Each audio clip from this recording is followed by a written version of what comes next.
Welcome to Armchair Preaching, a podcast of the First Presbyterian Church in Lakeland, Florida. This is a podcast about God's Word, the beauty of the gospel, and what it takes to communicate that truth to others. I'm your host, Pastor Zac McGowan, and on today's episode, Pastor John and I talk about what it means to become a praying church, and we discuss this week's message in our series on the Lord's Prayer. We hope you enjoy the conversation.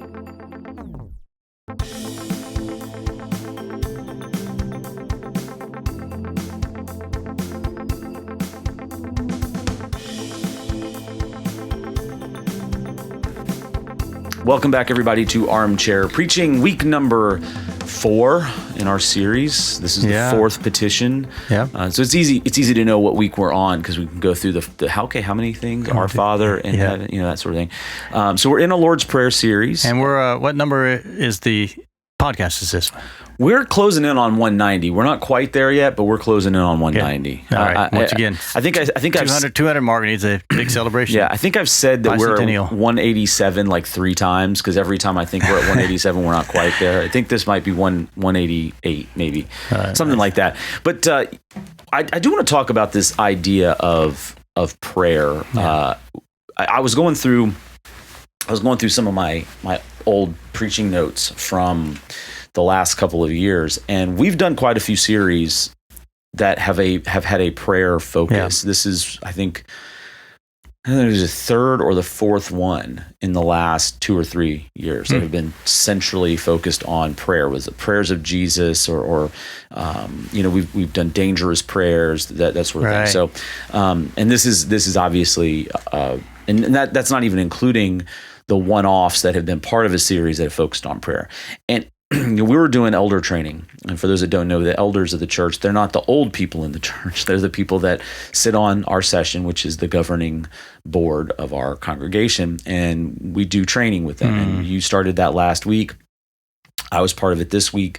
And one of the things that you did was kind of set out some of the big kind of items, challenges, opportunities that FPC is gonna kind of wrap its arms around in the next year, 2 years, 3 years. They're on 3-year terms. So, and one of those was this idea, or the focus that we would be more and more a praying church. Yeah.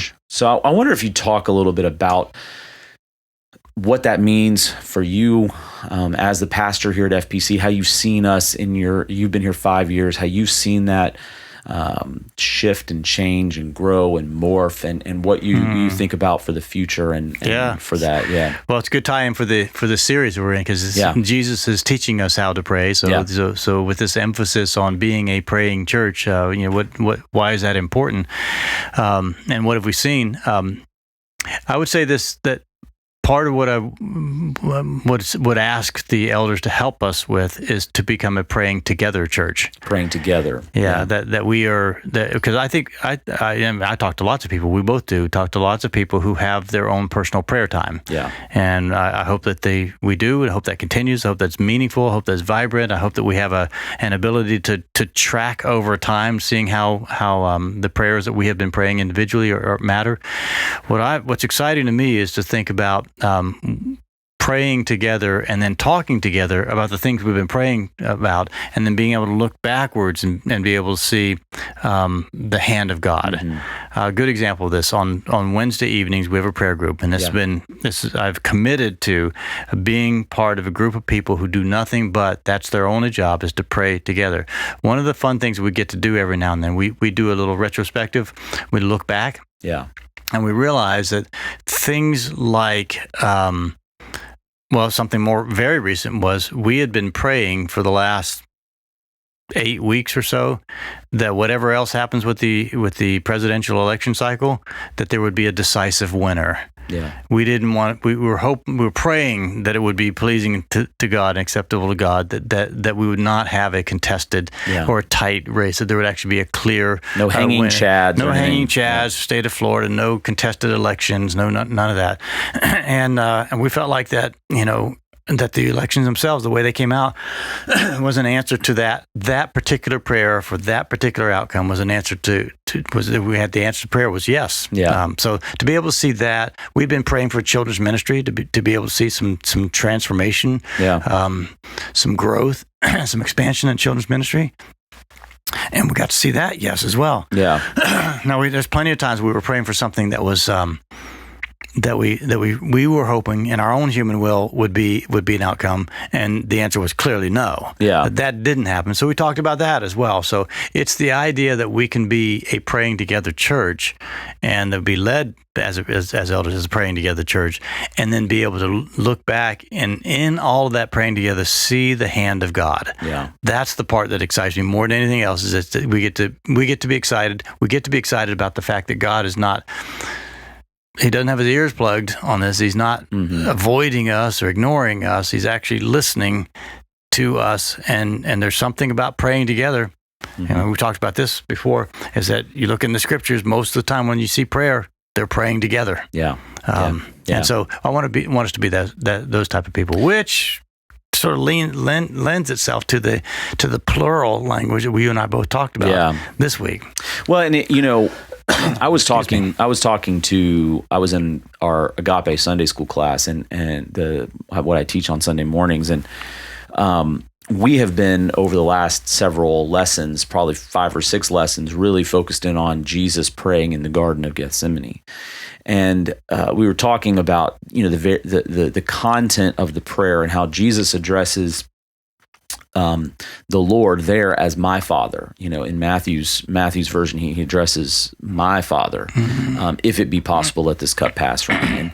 And we're talking about this, leaning into the idea that the my Father in Matthew 26 in the garden is opened up to us, plural, as our Father in Matthew 6 in the Lord's Prayer. And it goes to what Jesus even talks about in the high priestly prayer when he's praying that we, the followers of Jesus, may be one with him and the Father, just as he and the Father are one. Yeah. And this community is baked into these prayers. Well, and it's an incredible gift to say, like, we get to actually somehow miraculously in a divine way participate in the intimacy of Trinitarian communication. I mean, this is just and how often we either individually or collectively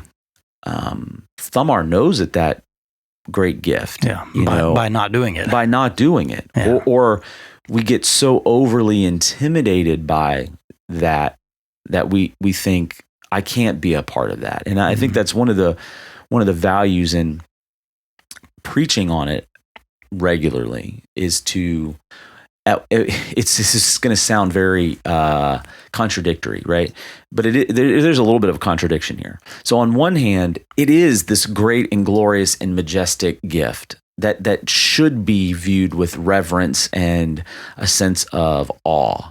But at the same time, when you look at the prayers that Jesus prayed, in the garden, the prayer he prayed that he teaches us to pray, there is also this earthy intimacy to it, right? So you have the concept of prayer in general is both something that is holy and sacred and awe-inspiring, but at the same time, it's supposed to be real and earthy. Yeah. I mean, it's what does Jesus say when he gives the example between the Pharisee and the tax collector who pray, right? So he talks about the big words and the lofty showiness of the Pharisee and the lack of humility, and then he compares that to the tax collector who stands there beating his chest, God have mercy on me, a sinner. And Jesus asks, who walked away justified? And it's this idea that we can be both reverent and real at the same time, and that's what prayer affords us, right? And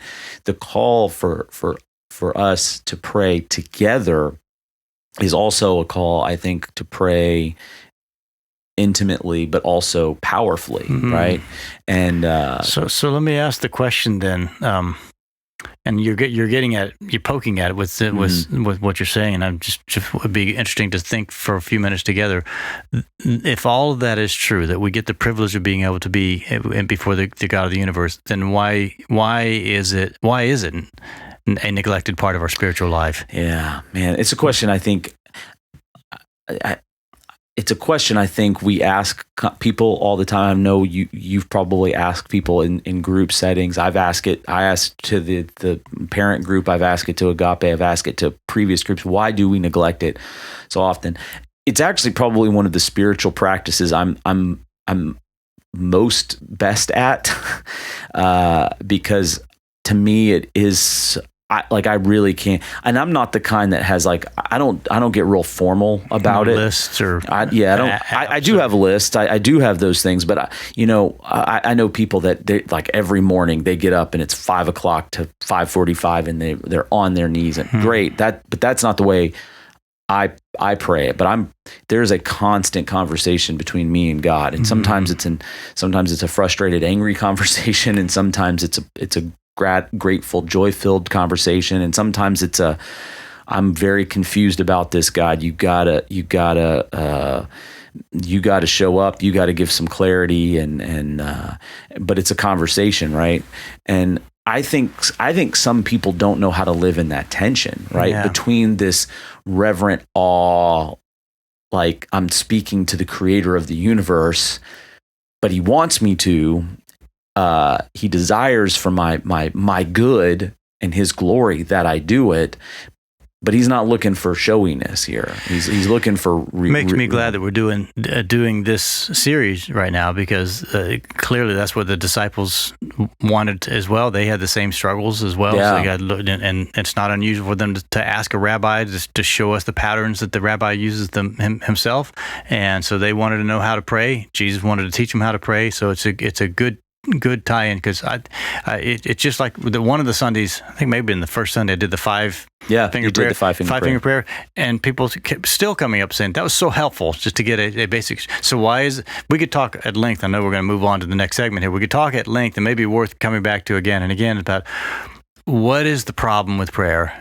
With people praying. Yeah. And maybe now, what is the problem with people praying together? What's the burden with that? How many times have you had someone say, I prayed out loud for the first time ever, and it was a great experience. Why haven't I done that before? And there are people that have come to church most of their lives. Yes. So we'd love to come back and unpack that a little bit more. I remember hearing Chuck Swindoll one time, was this well-known preacher of the 90s or so, say that one of the most difficult things that he does in his spiritual life is pray. It's pray well. It doesn't mean he doesn't pray. It just means that he's got this distractions going on, the busyness going on, just to kind of isolate it, and then to have the substantive conversations with the creator of the universe. He said it's a challenge. He said, but here's what I do. And so he talked about how he rises above that. Great conversation. I do think next week, you and I maybe spend some time talking about how do we break through those roadblocks. It's taken me a long time to get to the point where I can say, I actually feel like that's probably one of the stronger areas of spiritual discipline for me is my prayer life. How did I get there? And I think it would surprise people how we've gotten there, because I think that sometimes people assume that we're taught how to pray in seminary. That's not true. That's not true. Now, we're taught that we need to pray in seminary because we come up against deadlines and we're like, oh, Lord, I don't know how I'm going to get this paper done, so you got to help me figure out the time. But yeah, I think it would surprise people, some of our individual, like the five-finger prayer thing. I think some people think that's so simple. It's not rocket science. There are some not rocket science things, but you just have to do them, right? Yeah. And there's no one size fits all, right? Right. I think that's the other part of it that people think, well, I can never do it like that. Well, fine. Yeah, that's true. There are plenty of other ways that people have found to enrich their prayer life, but my son-in-law, he was a personal trainer for a long time, and Seal, my wife, said to him, "Now, Alex, what's the best workout program you've ever seen?" Yeah. And you know what his answer was? He didn't miss a beat. Yeah. He said, the one that you will do. Yeah, I've heard that. What's the best prayer pattern? What's the best way to pray? The way that you'll pray. Yours is more of a pray without ceasing. Yeah, that's what you're describing. When I hear you talk about the way your prayer pattern is, you're driving, you're praying, you're doing something. You take a break, you pray. Yeah, you pray without ceasing. 100%. Yeah. Well, let's take a break, and we're going to jump into this week's message on the Lord's Prayer, which gets real and real earthy, and we'll be back in just a moment.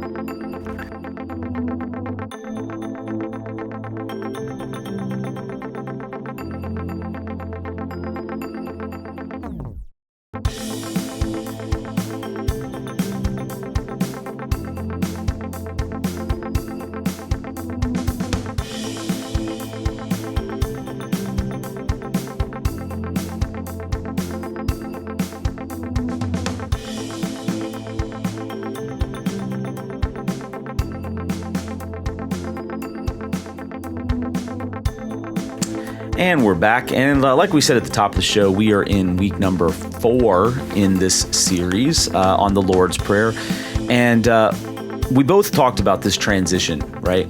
From the first part of the Lord's Prayer, which is all you directed, right? God directed, to now the us directed, right? And how did you feel going into that transition piece? Like going into this week, which is very, did you feel like I will just say this, just say for myself, I feel like it's almost an entirely different vibe and a different, almost like we entered a different series. You know what I'm saying? The shift is pretty dramatic. There's a starkness to it. And I think for folks like us who prayed this prayer every day, I'd go out on a limb and say I've prayed it at least 4 or 5 times a week since I can remember.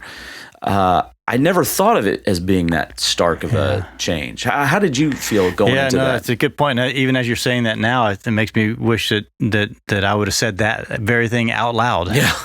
I said, me too. As many times as we've said this, do you realize how big of a shift this is? Yeah. One, hallowed be your name. Huge. Yeah. Kingdom come, will be done. Big. Yeah. Now, let's talk about you. Let's get real basic, right? That's it. I wish I would have said it. So, no, I did feel that. I did feel that shift. And of course, it raised the question of, well, what just happened? Yeah. And I think the sermon was really to kind of talk about what just happened and why did Jesus. This maybe lean into part 3. Why did Jesus lead?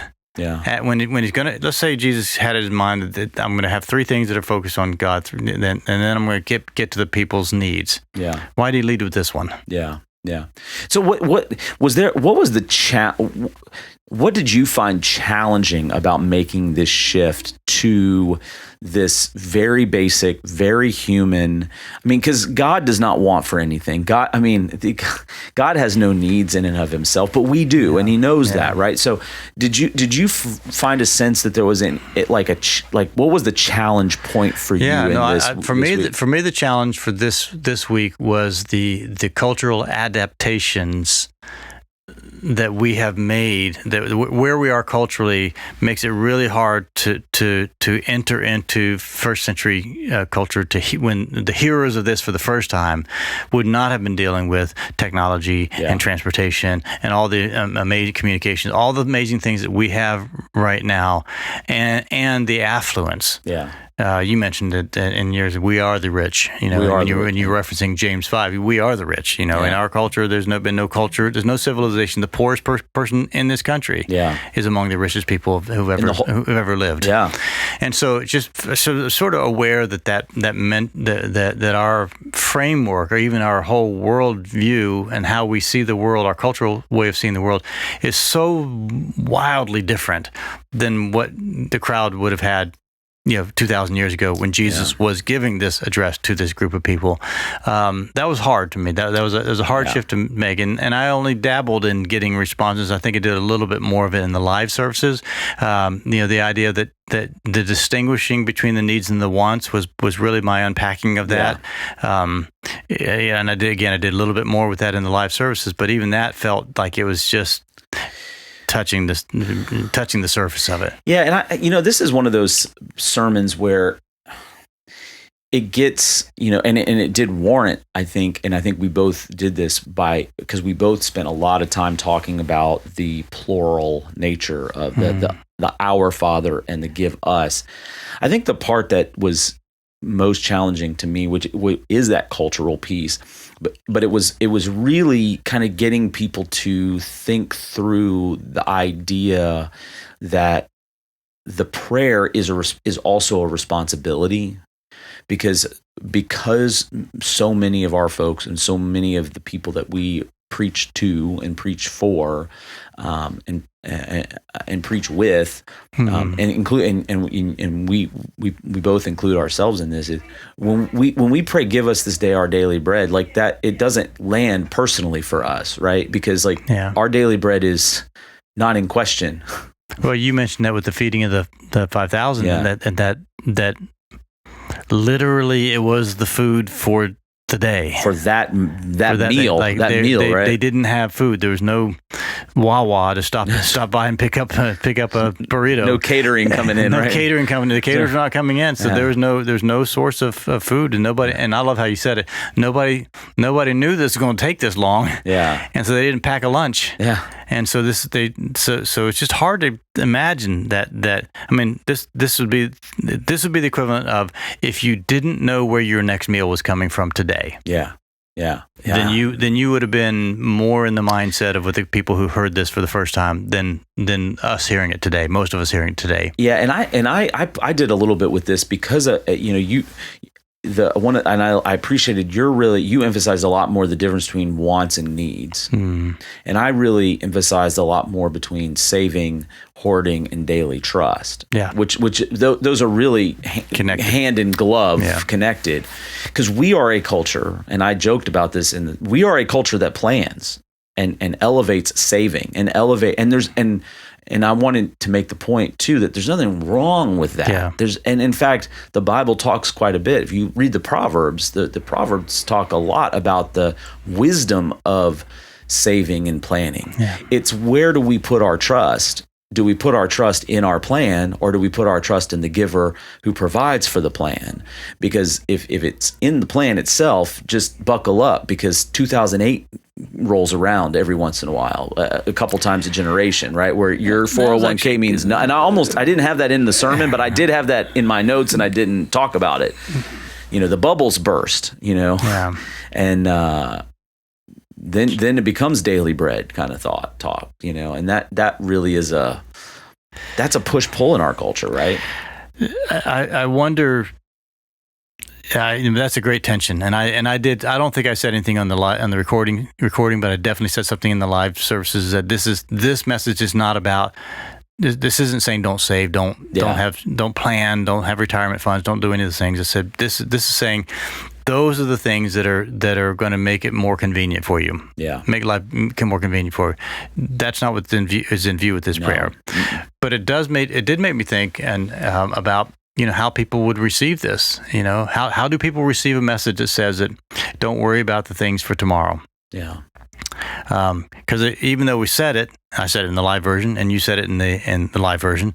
Even though we said it, they might still go, yeah, but you're still saying don't worry about it. Yeah. You said don't worry about it. You said it's okay. There's nothing wrong with doing that, but you're still saying don't worry about it, because the prayer just says food. Yeah. The things that keep you alive. Yeah.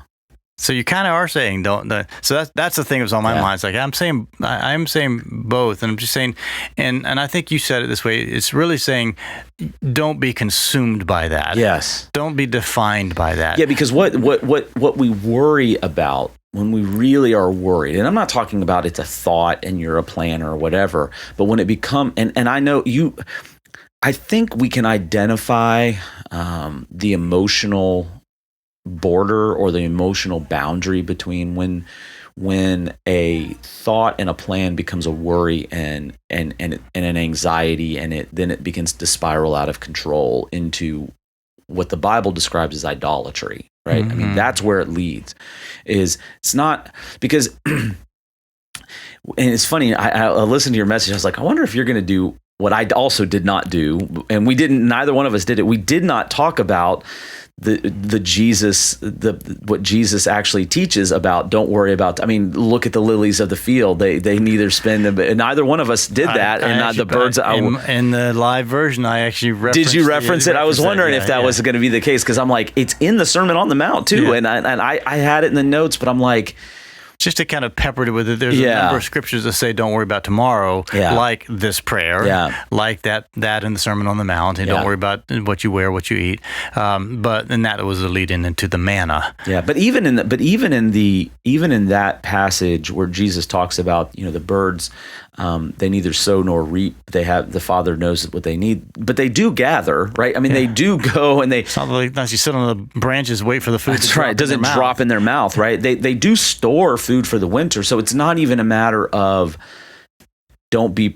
It's that idea where it becomes a consuming worry. It becomes it becomes all about hoarding and hoard. It reminds me a lot of like that COVID era when people were stacking their garages with toilet paper because they were so afraid they weren't going to have toilet paper. The oddest thing for COVID to stock up on anyway. So weird.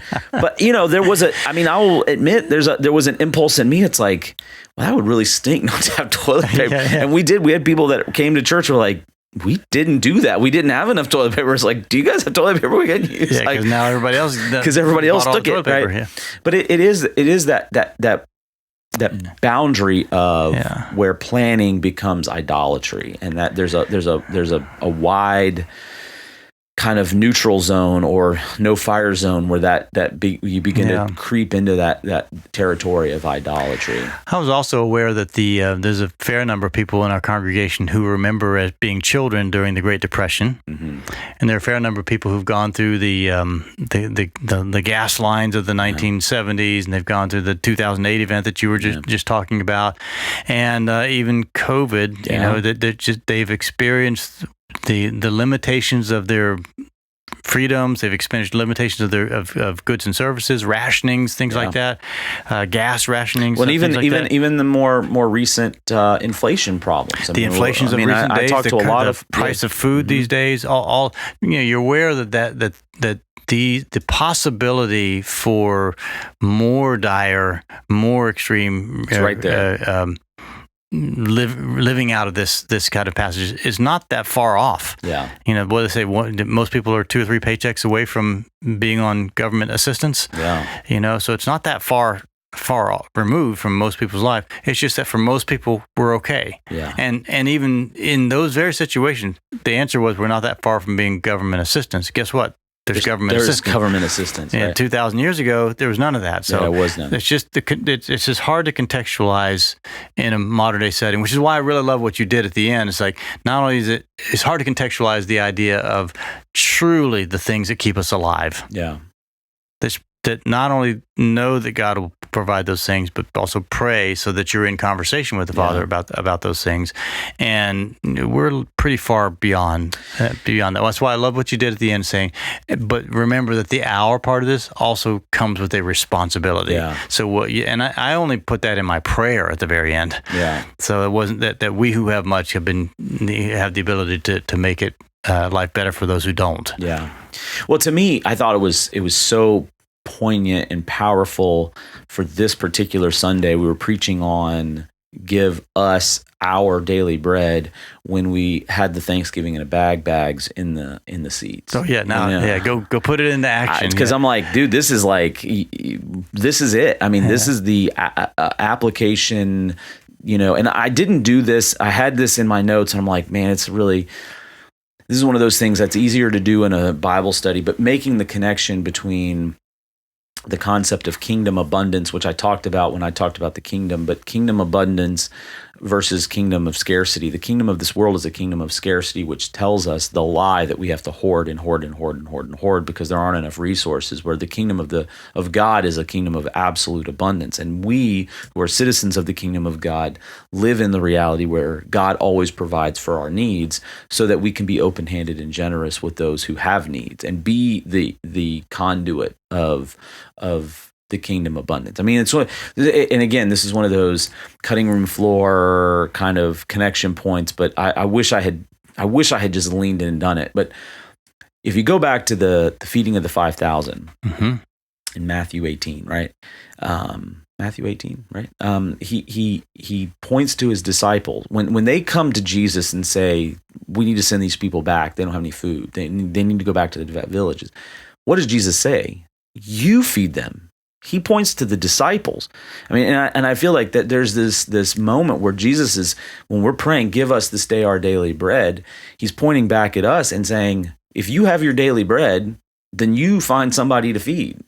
Because with that bread, with that's the, a great point. I think that's a part of that too. That there is a, again, community. Yeah, there's that community part of it. I love that we both use the phrase rugged individualism. Oh yeah, rugged American, which is not in my notes, but that was the thing that popped in my head, right? And it wasn't in my notes either. But we both ended up using it because we have a very individualistic society. But the call is to say, yes, you do matter, and that's important to the Lord that you matter. But we also don't want you to remember that everyone else matters too. Yeah, and you're put in this community, so be attentive to them as well. Well, and I think we have done, and I've noticed this shift, especially in the last year, 18 months, where the rugged individualism of Americans, which is, that's historic rugged individualism.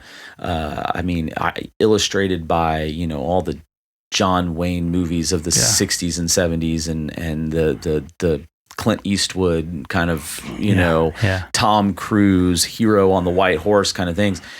That shifted into a very individualistic discipleship model for Western Christians. True. And it's only been in recent years that I think Western Christians have tried to push back against that, especially, get pat our tradition on the back a little bit. I think the Reformed tradition has been really at the forefront of trying to do that, not just small group life, which is in part of that, but also being active participants in the surrounding communities, part of that too. And we as a congregation have really been emphasizing that over the last, especially the last 18 months. I feel like that's been a big emphasis, and even talking about becoming a praying together congregation. That pushing, again, people think, well, prayer is what I do with the Lord. And there is that, right? There is, but there's also the community aspect. And if we leave the corporate aspect out, then we have neglected a big part of what we're called to do. Yeah, is to be people pray together. Yeah, absolutely. We'll take a short break, and then we will finish off with how this message this week impacts devotional life and group life together. So join us in just a moment.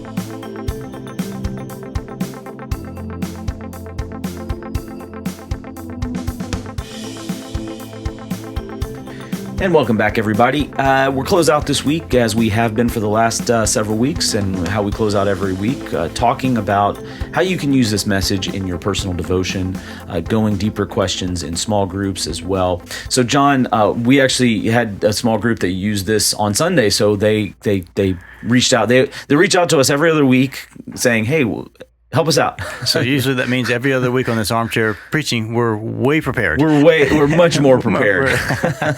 Not that we're not prepared every week. Right. But. No, but we write them all out. So that's right. So some questions to chew on. Yeah. For individual time together, or time with a group. Just to kind of unpack some of the things we've already been saying. Why is it the plural? Why is it give us today our daily bread, and not give me today our daily bread?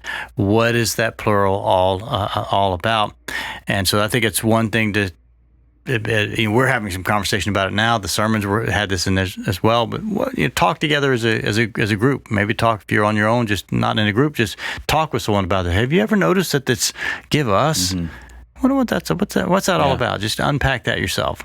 I would talk about the one of the things that you put out there, this difference between wants and needs. Yeah.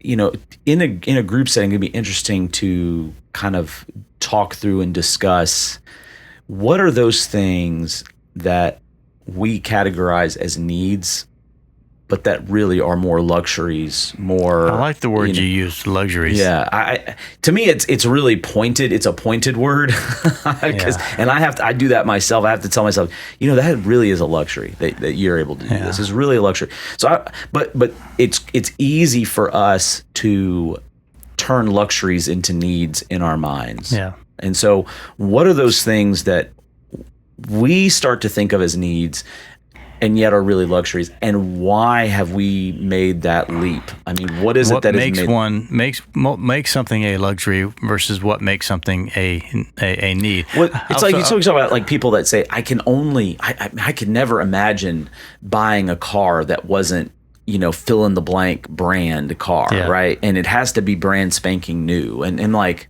really, like you can't all the way to I can't drink water out of a tap or out of a hose. And yet, what did you do as a kid, growing up as a kid? Oh, you stuck your head up against the spigot. And we think about people around the world who don't have access to any clean water whatsoever, and they would long to have a spigot that they could turn on and it be pretty clear when it comes out, right? Yeah. I think it's a conviction. It's a convicting point, I think. But and if you're doing this as an individual, if you're thinking through this as an individual, I'd even write down those things. Like, what are the things that if you took them away from you, you would start to have massive panic attacks? Are those really luxury? Are those really needs? Or are they luxuries? And I think that list is the list longer than bread and shelter and clothing. Let me throw one item out there on that's going to be on it's on the luxury list. Yeah, but it's to follow through with what you just said. Cell phones. Yeah. If somebody takes your cell phone away from you and says you cannot have this for a week or for a month or however long, how are you going to do? Yeah.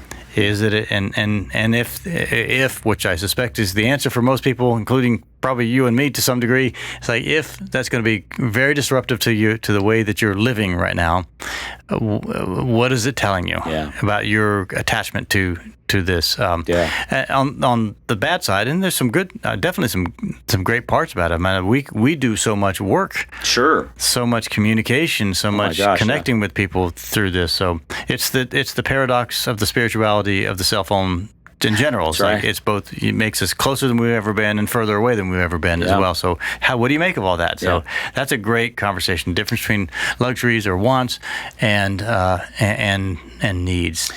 I would take that shift a little bit on the as well, in addition to the luxuries and needs conversation, but the conversation about saving versus trust. What is the relationship in your own life? How easy is it for you to save? Yeah. Because even people that don't save, they're not savers, they're not planners. It doesn't mean that they're I'm just living into the Lord's Prayer. That's not what they're doing. But like, what is your relationship to saving? What is your relationship to hoarding? What is your relationship to those things and trusting the daily bread of God? I think that sort of conversation piece is I think it's a valuable conversation because, for a long time I was not a great saver. It didn't, and it wasn't because there was some high spirituality. It just, I'm a good spender. I'm not as good as saving. Well, a good saver is one who sees that one of their good expenses, their spendings, is to spend money to go in the savings account. That's right. It's part of their spending is that's a transition in mentality. It's a mental shift. But also one of the part of the when we have the ability to save, it's also affords us the opportunity is the ability to give. So if you do something like a Dave Ramsey sort of financial planning kind of thing, he talks about you save and you give, and not spend, but you save and you fill in the give us our daily bread. Yeah. So if you have the ability to save, then you should also have the ability to give. If you think about, maybe pursue that, like, what's God thinking by structuring it that way? Clearly, God wants to impact this world. Yeah. Which means He wants to impact this world through our giving.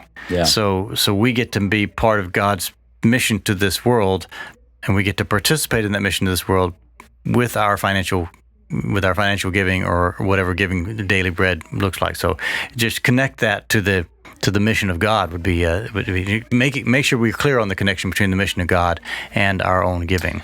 And if you're in a group, I would maybe ask the question, how can your group be an answer to that prayer that we would give daily bread to others? Like, what is there a small mission or ministry that your individual group can participate in? Yeah. Maybe, I talk about Thanksgiving in a bag, and if you're hearing this and you're listening to it on Wednesday, or for your Wednesday group or your Thursday group, there's still time. Thanksgiving in a bag, we're bringing those on Sunday. Maybe your group can say, hey, we can sponsor 4 or 5 bags, maybe on top of what we do individually, or when the food drive comes around in June, or what is it that your group can do to have a little collective mission that you organize, that you don't ask a staff person to organize? There's something about the group itself coming together, and as a group, because there's plenty of opportunities to do things in the church and beyond the church that the group may or may not do, but the group itself getting around and feeding hungry people, or going to work in a thrift store to help people, or any number of things, working together as a group, it does something formation wise. I think it's fantastic. Yeah. And I would throw this out. How have you seen God provide for your life? Yeah, that's a good one. And maybe even I would actually start maybe with that question. I think that's a great starter question, or one of the opening questions. So then you're honing in on, God has been generous to me in providing for my needs. Yeah. Right. I think really making that point. And I'm a big fan of people who struggle with gratitude, doing gratitude lists. If you're doing this as an individual, if you're doing this as a devotional time, or you're doing this as prep work for a group, if you're the facilitator, practice that. Have you seen God? And maybe it's the mundane, everyday sort of things, or maybe it's like a big thing. God showed up right, like somehow we were about to get. Love those stories. Yeah, and we've heard them. We have them. You and I have those stories. Yeah. There are times where it's like, man, we didn't know how we were going to make rent, and then somehow God showed up. I mean, the raise came through. There was a random check that we, from somebody we didn't expect. We got a refund on something. The number of those stories that I have in my own life, I know you have in your life. It's fun in a group to kind of like hear those things, and then it opens up people's imaginations to be like, man, God actually did that for me too. And they may never have even applied the hand of God in those moments. Just thinking the same thing. It's making the connection that, some people could just say, well, that just happened. It was just, I remember thinking that very word, that it was just a coincidence that thing happened. Yeah. Not anymore. There are no coincidences in Not the anymore. economy Now of God. I know. Yeah, you can call it a coincidence, whatever you want, whatever. I'm going to call it the hand of God. Yeah. Lots to unpack here, and I encourage people to think of your own questions as well as you've heard us discuss this week's messages. Lots of different ways you could go with this and know your own individual group. But if you missed any one of our messages in this series, if you missed Pastor John's in Classic or mine in Vaughn, you can head to our website, fpclakeland.org. Go to the worship page in the Sermon Archive tab. You can watch complete services there, or on our YouTube page, youtube.com/FPC Lakeland, where you can also watch this podcast.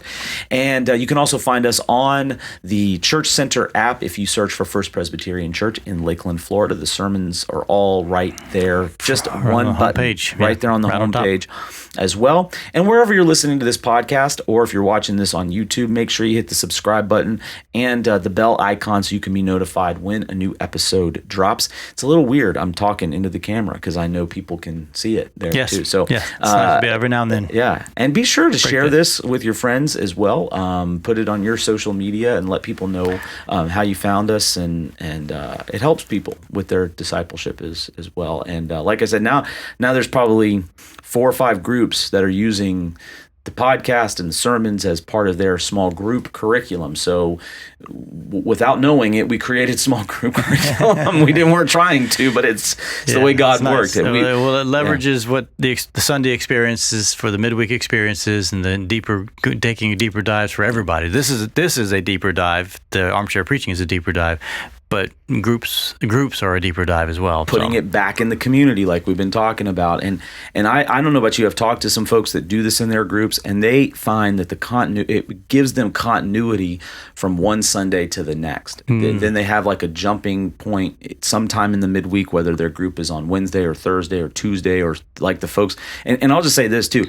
If you are one of those people who have a group on Sunday and you'd like to use this, let us know, and we will try to get those questions to you early. So if you've heard the message, the messages are all up by Sunday at 12:30, so you could theoretically listen to both. But if you're one of those people that have a group on Sunday afternoon or Sunday evening, please let us know. We literally text the questions we might one person on every other week. You know what we might do? We might create like a mail service sort of thing. We can put people into that and then just email it. Auto send. Auto send it. But if that's you, let us know. You can email us. That's a good idea. And we'll make sure you get those questions in advance. Pastor John, as always, thank you for hanging out, and we look forward to next week. We're kind of coming down the home stretch. Two more services. 5, two more services. You're off this week. I'm off for Sunday services. Off for Sunday services. But we have a big chili cook-off. We'll be back that afternoon for the big chili cook-off. Big chili cook-off. And, social time. I'll be in Vine. We've got Dr. Paul in Classic, I think.